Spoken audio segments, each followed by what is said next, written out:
Thank you very much. Good afternoon. Thank you. I'm here today to talk about our relationship with China and several new measures to protect American security and prosperity. China's pattern of misconduct is well known. For decades, they've ripped off the United States like no one has ever done before. Hundreds of billions of dollars a year were lost dealing with China, especially over the years during the prior administration. China raided our factories, offshored our jobs, gutted our industries, stole our intellectual property, and violated their commitments under the World Trade Organization. To make matters worse, they are considered a developing nation, getting all sorts of benefits that others, including the United States, are not entitled to. But I have never solely blamed China for this. They were able to get away with the theft like no one was able to get away with before because of past politicians and, frankly, past presidents. But unlike those who came before, my administration negotiated and fought for what was right. It's called fair and reciprocal treatment. China has also unlawfully claimed territory in the Pacific Ocean, threatening freedom of navigation and international trade. And they broke their word to the world on ensuring the autonomy of Hong Kong. The United States wants an open and constructive relationship with China, but achieving that relationship requires us to vigorously defend our national interests. The Chinese government has continually violated its promises to us and so many other nations. These plain facts cannot be overlooked or swept aside. The world is now suffering as a result of the malfeasance of the Chinese government. China's cover-up of the Wuhan virus allowed the disease to spread all over the world, instigating a global pandemic that has cost more than 100,000 American lives and over 1 million lives worldwide. Chinese officials ignored their reporting obligations to the World Health Organization and pressured the World Health Organization to mislead the world when the virus was first discovered by Chinese authorities. Countless lives have been taken and profound economic hardship has been inflicted all around the globe. They strongly recommended against me doing the early ban from China, but I did it anyway and was proven to be 100% correct. China has total control over the World Health Organization, despite only paying $40 million per year compared to what the United States has been paying, which is approximately $450 million a year. We have detailed the reforms that it must make and engage with them directly, but they have refused to act.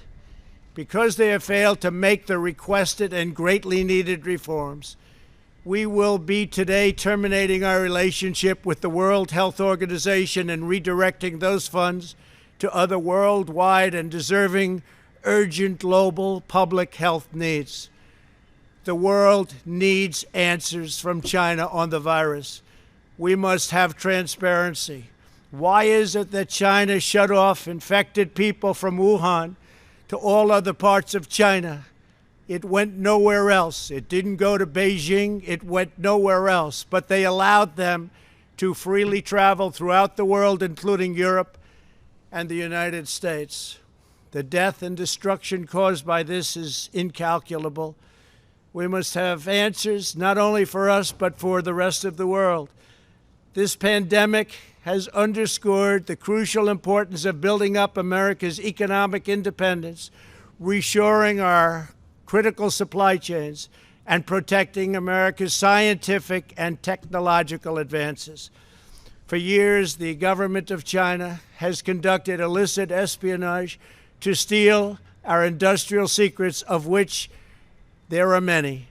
Today, I will issue a proclamation to better secure our nation's vital university research and to suspend the entry of certain foreign nationals from China who we have identified as potential security risks. I am also taking action to protect the integrity of America's financial system, by far the best in the world. I am instructing my Presidential Working Group on Financial Markets to study the differing practices of Chinese companies listed on the U.S. financial markets with the goal of protecting American investors. Investment firms should not be subjecting their clients to the hidden and undue risks associated with financing Chinese companies that do not play by the same rules. Americans are entitled to fairness and transparency. Several of the most significant actions we're taking pertain to deeply troubling situations unfolding in Hong Kong. This week, China unilaterally imposed control over Hong Kong security. This was a plain violation of Beijing's treaty obligations with the United Kingdom in the Declaration of 1984 and explicit provisions of Hong Kong's Basic Law. It has 27 years to go. The Chinese government's move against Hong Kong is the latest in a series of measures that are diminishing the city's long-standing and very proud status. This is a tragedy for the people of Hong Kong, the people of China, and indeed the people of the world. China claims it is protecting national security. But the truth is that Hong Kong was secure and prosperous as a free society. Beijing's decision reverses all of that.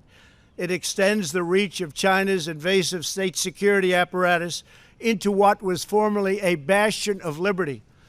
China's latest incursion, along with other recent developments that degraded the territory's freedoms, makes clear that Hong Kong is no longer sufficiently autonomous to warrant the special treatment that we have afforded the territory since the handover. China has replaced its promised formula of one country, two systems with one country, one system. Therefore, I am directing my administration to begin the process of eliminating policy exemptions that give Hong Kong different and special treatment. My announcement today will affect the full range of agreements we have with Hong Kong, from our extradition treaty to our export controls on dual-use technologies and more, with few exceptions. We will be revising the State Department's travel advisory for Hong Kong to reflect the increased danger of surveillance and punishment by the Chinese state security apparatus.